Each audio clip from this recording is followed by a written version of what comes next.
And a very good day. Welcome once again to another edition of Catchin' Carp Outdoors, our podcast that honors Minnesota's great outdoors. Today we're going to talk some waterfowl hunting. The duck season coming up here, the regular goose season coming up here as well. And we're going to head off to, where my wife came from, her hometown over in western Minnesota. And we're going to talk about lac qui parle and some of the ducks and geese and some tips and tricks that you can use. It doesn't matter if you're going to lac qui parle or not. You can use them wherever you are going. We're going to talk with Graham Greseth, the owner and guide of Maxed Out Guides. He hunts about 7 or 8 to 9 months out of the year and does a very, very good job at it. We're going to talk with Graham coming up here in a moment. And our program is being brought to you by Benny's Meat Market in downtown Hutchinson. They're a family-owned and operated business. They're your old-fashioned hometown meat market that offers custom and wild game processing, in-house pepper sticks, sausage, and much more. And don't forget that summer grilling season, and even now, the fall grilling season. Might not be as warm out there right now, but that meat on the grill still tastes really good.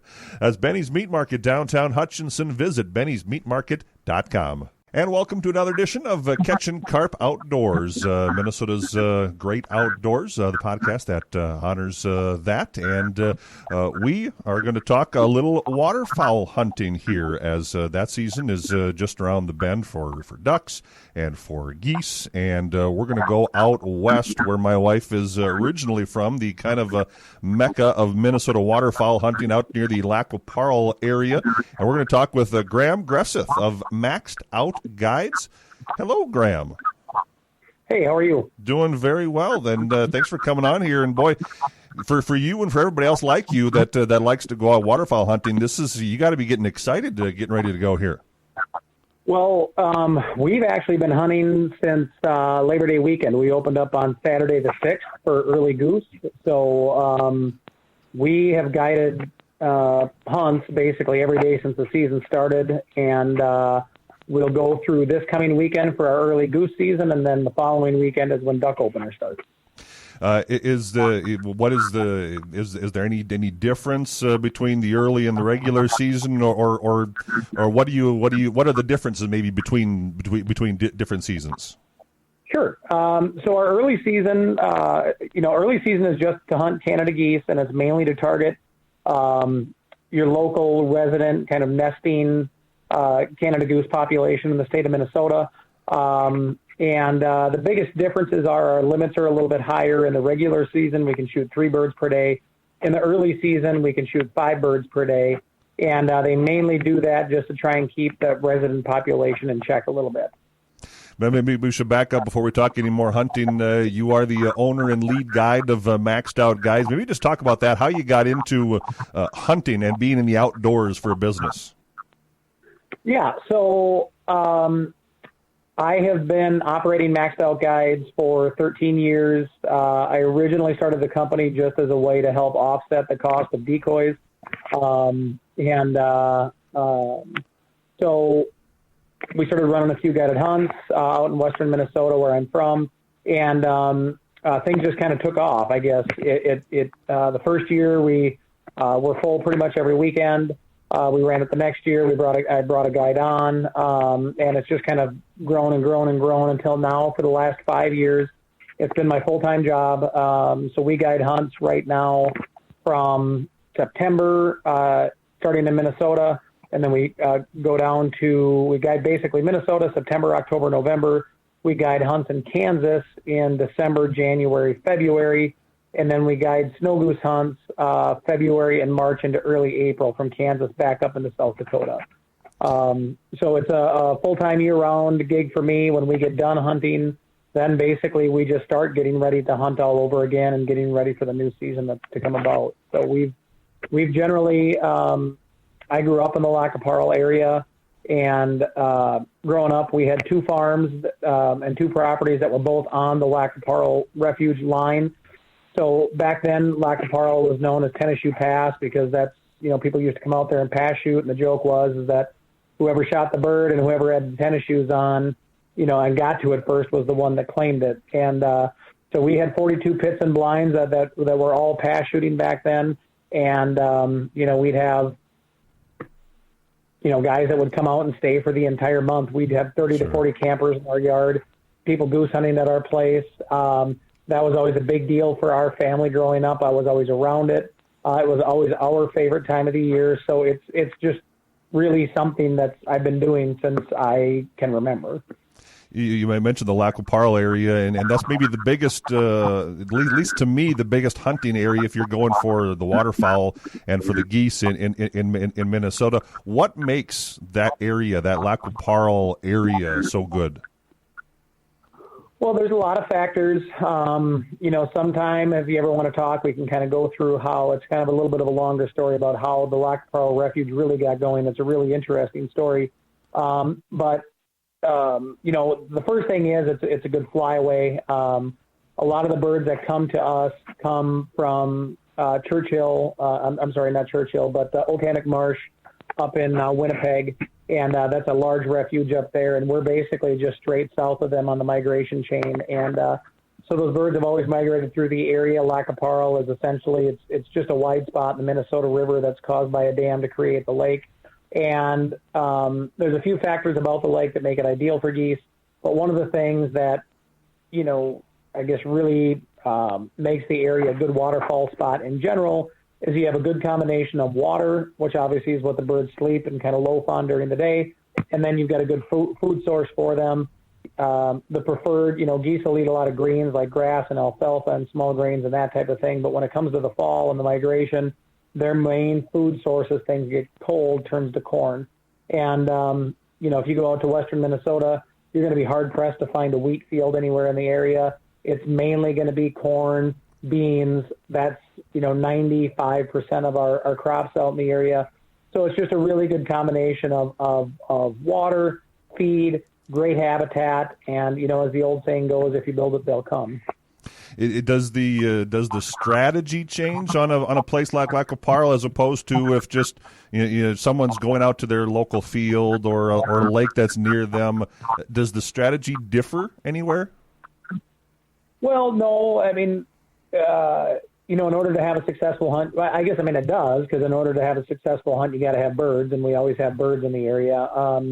Really, it just comes down to anytime you're going to be successfully hunting anything, you've got to be in an area where those that game wants to be. And, so if you can either get into the field that those birds want to feed in, or get into the field where those birds are at least flying over to go to the field that they want to feed in, that's kind of the first step in getting yourself in position to have a successful hunt. And then, then it comes down to equipment and experience. Things like decoys and calling all play a factor in how successfully any hunt's going to be. Looking at this coming year here, this 2020 season, how do you expect? Do you expect a good hunt? Are the numbers good? What are you expecting here in 2020? Yeah, there should be a really good year. It's been a great year for us so far. We had pretty ideal conditions for the hatch this spring. So anytime that you're talking about a successful hunting season, obviously you got to have the numbers, and what makes up a lot of those numbers is those young birds, those birds that were just hatched this spring, those juvenile birds for both ducks and geese. They're just always going to be more susceptible to decoys and calling, and we have a lot of those right now. We had one of the best hatches that we've had in, probably 5 years. We had a real mild spring. We didn't have any of those late snowstorms that'll wipe out Canada geese and ducks that are already on their nest with eggs. We just didn't have that. So this should be, in general, should be a fantastic year to be out waterfowling. For those that maybe haven't gone out for the early season yet, or they're still getting ready for their season, what are some tips for preseason hunt? What should the folks be doing now to get ready for their season? Well, there's little things that you can always do, just making sure that your equipment's in order. You never want to show up for opener and the first time you're going to go out and your duck decoys are in one giant knot, or, a mouse is chewed through your blind, or, whatever that may be. So that's always just some preparation work that can be done. But really what it comes down to is scouting. you can throw a dart at the board and just kind of go sit in your favorite spot and hope for the best. Or again, it comes down to being where the birds want to be. So just getting out and driving around and trying to find that little pothole where some ducks might be, or maybe you find a wet spot in the middle of a soybean field that's full of ducks and geese. So if you can get out and spend a little time and drive around and take a look at things and hopefully find some habitat that those birds are at, that's going to be the first thing that you should do if you're able to help ensure or give you your best opportunity, I guess, at a successful hunt. You mentioned scouting. How important is that? Because I'm sure there's some hunters out there that, I go to this spot and I've gone to this spot for the last 20 years and I'm going to go to this spot. If that's good, if you can find if there are some birds there, but do you need to move around differently, or how important is it to scout? Well, I think, scouting is key. Everything starts with and it's no different with deer, or really any hunt. Like I said, if you throw a dart against the board, you're going to get lucky from time to time, but your odds are definitely going to be improved if you're where the birds are. So it's awfully hard to hunt empty skies. That tradition where people kind of go to their local family slough, their pothole, whatever that may be. I mean, those traditions run deep, and those are great things to do because it's, they build memories. But what I've heard from a lot of hunters, as you know, in Minnesota, we've had a really wet last 5 years. And what I hear from people is people saying, oh, this has been the worst. Like, the duck hunting is just terrible. We used to go out on opener and limit it out, and now we hardly shoot anything. Oh, it's not because there's no ducks. It's just because the ducks that are here are not where you are. And over the last 5 years, because we've been so wet, a lot of birds have been using, there's been a lot of crop fields that are naturally flooded from those rains. So, if you've got a bunch of teal, wood ducks, and mallards in your area that were maybe on your favorite pothole, and now they have to choose between your favorite pothole that maybe have some submerged weeds and that type of thing that they're feeding on, or they can go into this cornfield that's got a big flooded out spot where they can swim around and eat corn the whole time, or soybeans.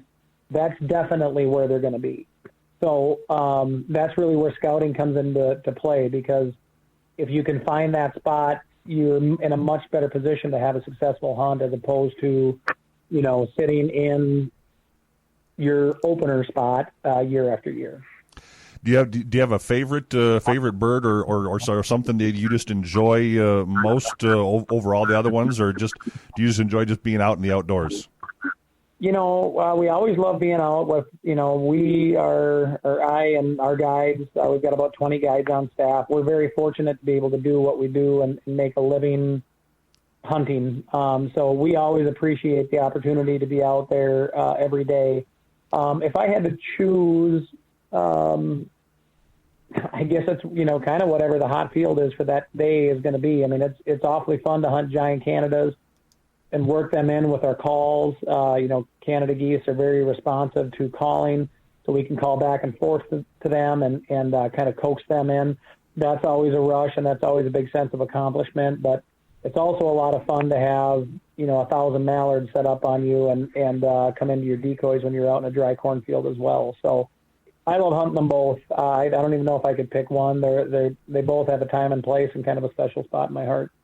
Since you're a guide, I would guess a lot of. I'm sure you get a lot of repeat people coming back to you. But those new hunters that are coming to you for the first time, they shoot that first duck or that first goose. What's that scene like where they realize, hey, I just did this?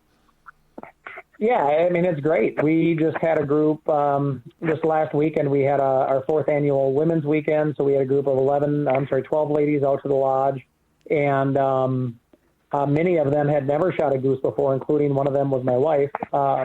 We took that group out, and I would say I think there was one gal that didn't actually end up shooting the bird. She had just wasn't able to connect on one, but the rest of the hunters all shot their first birds, and they were so excited. And, that's what we see time and time again is just that enthusiasm.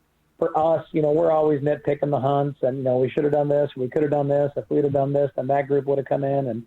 But really what it comes down to is the hunters that we have out are having the time of their lives, and that's always fun to see. Hey, and if you, being in the outdoors, fishing and hunting, that's kind of the original social distancing. I know we got to do that and keep staying safe in this day and age, but hunters and fishers have been doing that for years, I think. Yeah, for sure. I don't believe there has been a confirmed case of coronavirus in a duck or a goose. So it's good to be out there chasing them. You get out in the middle of nowhere. You get out in the middle of a cornfield. You kind of sit back. You watch the sunrise. Let Mother Nature do its thing. It's a pretty great place to be. We could probably talk for a while. Our time is just about up here. So if folks would like more information on you and what you guys do there, tell the folks where they can go get some info. Yeah, they can go right on our website, which is geesefearus.com, geesefearus.com, and it's got all of our information and rates for our Minnesota hunts, Kansas, South Dakota, spring snows, everything that we do. If people kind of want to follow along and just see what's going on in the migration, I would definitely encourage them to join our email list. I try to send out just updates on what we're seeing in the migration, what we're seeing in hunts. I do that usually every other week, and that's written by me. It's not third source or, third party or anything like that. I write the updates myself.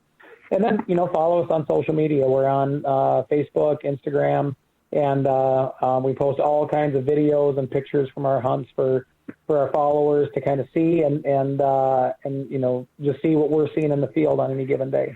Hey, sounds good. Hey, thanks for coming on the program today. All right. Thank you, sir. Once again, that's Graham Greseth of Maxed Out Guides. We thank Graham for joining us here today and wish him best of luck in the hunt and wish you best of luck in your hunt wherever you are headed out for here in the Minnesota neighborhood.